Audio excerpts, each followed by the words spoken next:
If you don't have the book, Looking Back to See Ahead, it's editorials throughout Dr. Sid's lifetime from 1958 to 1992, articles that he's written. And people like to take bits and pieces of it and just kind of twist it around.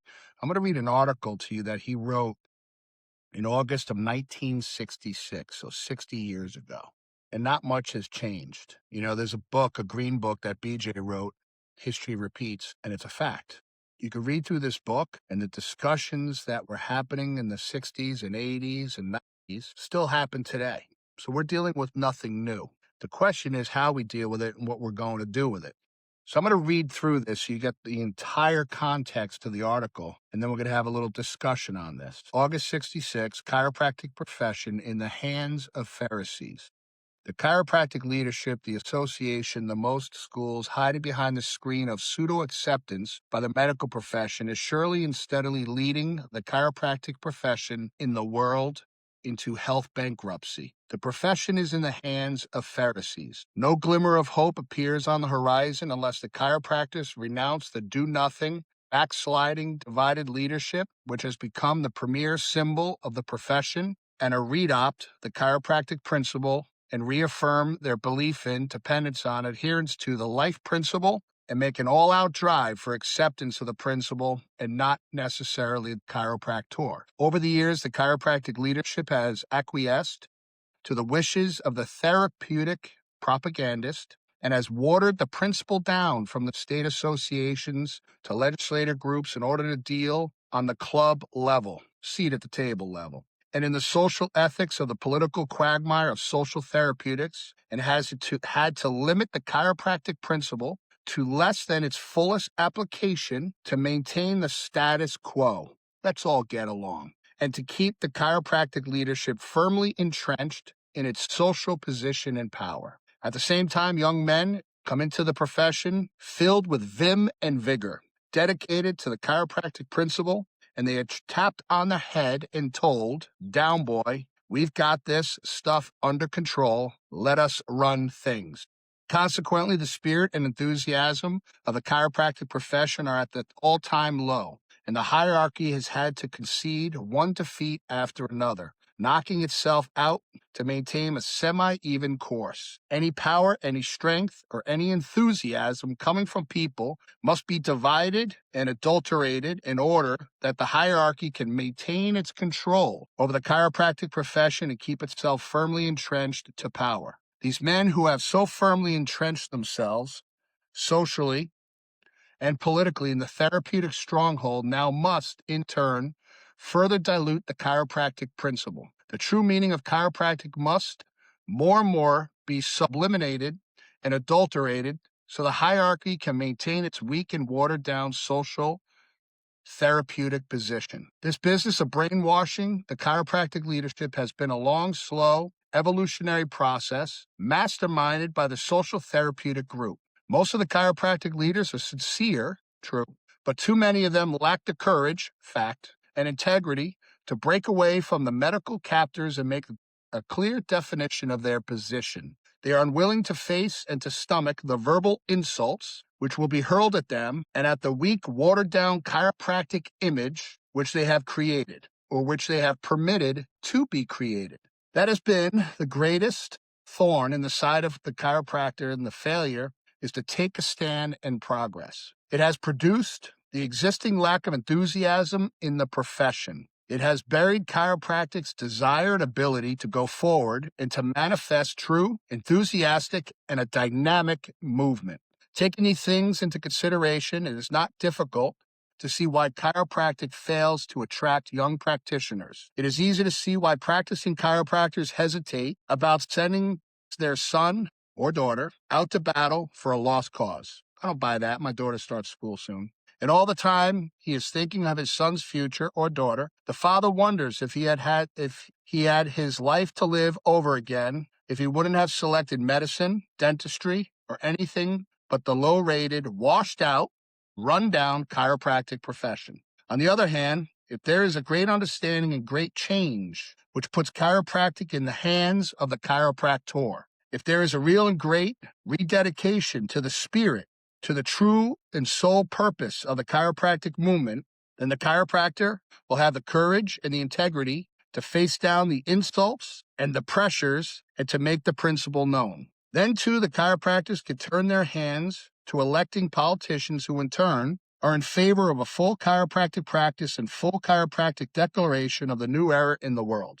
The end result of the revolt against the Pharisees will be a revelation to the national leadership, which will begin to change in response to the direct demands of the men back home. Remember, the politician's sole aim is to be reelected. He must go in the direction he is driven by public concern. As soon as the chiropractor recognizes that the medical ethics and social therapeutics have retarded the forward movement of the chiropractic profession, then the national leadership will take the necessary action to save itself. Those leaders who are, at that time, incapable or unwilling to make the required adjustments can go the way of all politicians who refuse to accede to the demands of the people.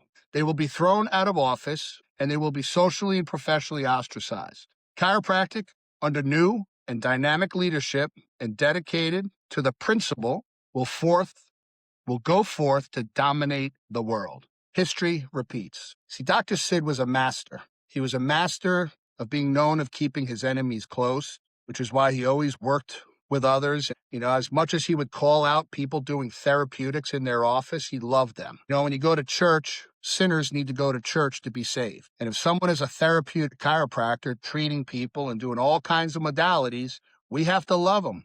And perhaps they'll collaborate with us to become clear on what true chiropractic is to change the world. You see, when chiropractors come together once and for all to share the principle, the one true principle of chiropractic, and rededicate ourselves to the spirit to make this principle known, this profession will blow up. You see, I've been on other sides of the table. I've sat in boardrooms for hours where people look across the table and say, what is principled chiropractic?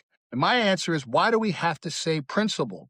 Because chiropractic is many, many things now, other than chiropractic, unfortunately. And it was back in the 1960s. Nothing has changed. Men will be men. Women will be women. We're all human. And when people lack integrity, faith, certainty in what they're delivering, and they're running a business, they have to do other things. And then they're going to tap us on the head and say, just be quiet. We all need to get along. We need to unite. We need to have unity. We can't. You see, the strong in principle have to have a voice and stand up strong and speak the truth. And sometimes you have to be at that table and ready to flip the table to stand for truth. Otherwise, this principle will get lost. But it'll never get lost in our profession. This has been going on a long time, and we're still going. But imagine if all the great minds that are splintered throughout the profession who think alike can come together once and for all. I just spent the weekend, not the entire weekend, and I apologize to Jack Burlix. I had to leave early for my son's baseball. His team's in the state championship right now. They're heading for the states, and I didn't want to miss the game, so I didn't. But I was there for the ISCO board meeting and sat at a table that was pretty incredible. And when they say international, they mean international. There's a lot. Sorry, my wife was calling. I got cut off. Let's continue. To spread chiropractic around the world. Can we do it? Can we come together? I met Reggie Gold's nephew, I believe it was, that's a student at Sherman now. And he was asking me about Reggie. And I said he was amazing. He was one of my mentors, still is. Spent a lot of time with him. And I had many conversations with people. Imagine if Dr. Sid and Reggie worked together. What could we look like today? And for all of you thought leaders out there, they're on the principle path. And you know what I mean by that. Pure chiropractic. Detect subluxation, correct it, leave it alone. See you next week. Let's check you. What could happen if we all come together?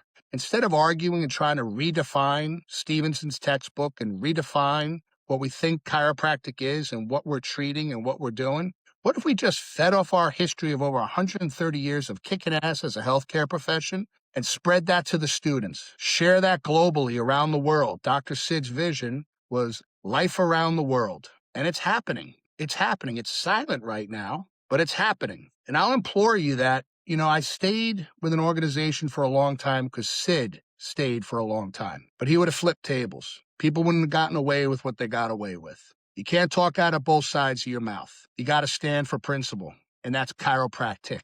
And what I tell kids is go to people's offices and hang out and see what's happening. It's either chiropractic or it's not. I have nothing wrong with other professions. I refer out to people if I have to. I love biohacking on myself and being as healthy as I can. Things work, but there's nothing more powerful than being subluxation free. And there's nothing greater than having the ability to clear out someone's atlas and watching them get better. I'll refer them to physical therapists and other therapists to help them along their journey. They're beat up in life, which is why our job is to get to them younger. But the bigger vision is an organization with thousands of chiropractors banding together on sharing one thing, and that's the principle. Nothing else. Not worried about being friends with everybody and who we're working with. And we could collaborate. I agree, boys. I agree. I sat at the table when the WFC was begging for the ICA to get back in because they wanted their money. And they invited me to come to the summit, and I sat in that room all day, and I heard a lot of bad things about the summit. And I didn't know anyone in that room, maybe two people. When I got up to go to the bathroom at the first break, and men that I never met before came up to me and said, "What do you think? Are we as bad as you heard?" And I shook their hand and said, "Hi, my name's Steve Judson." And I said, "You guys aren't bad at all.